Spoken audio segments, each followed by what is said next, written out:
Então vamos lá, crianças. Eu vou dar uma explicação rapidinha sobre o capítulo que nós vamos começar hoje, tá?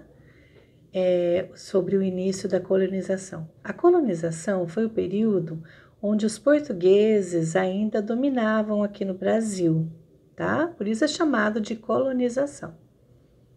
Esse capítulo, ele fala sobre os primeiros tempos aqui no Brasil, quando o Brasil ainda era colônia de Portugal. Dando uma ênfase na economia extrativista. Extrativista é quando tira as coisas da terra. Então, na época, eles tiravam, eles levavam para Portugal todo o pau-brasil que tinha aqui, todas as árvores de pau-brasil que tinha aqui no Brasil, certo? Então, eles faziam a extração do pau-brasil. E os motivos que levaram a coroa portuguesa a plantar cana-de-açúcar. Nós também vamos falar um pouquinho sobre isso. E produzir o açúcar aqui no Brasil.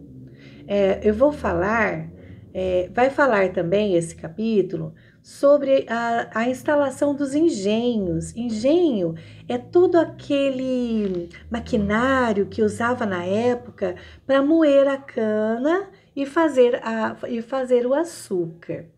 Como eram as sociedades nessa época, né?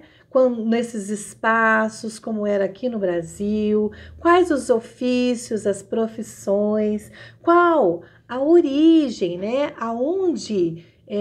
De onde eles vieram, as funções dos trabalhadores e os impactos das atividades econômicas no meio ambiente e na ocupação do território brasileiro.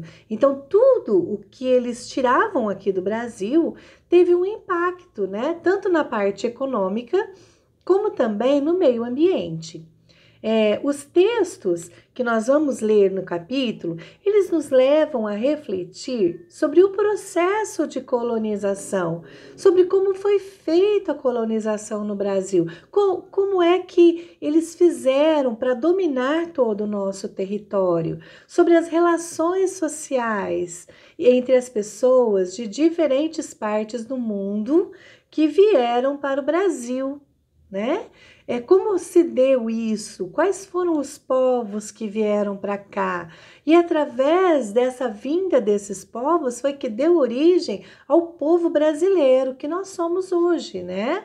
E que vai construir a população brasileira ao longo dos séculos. Então, de lá para cá, como foi que se deu a ocupação do território?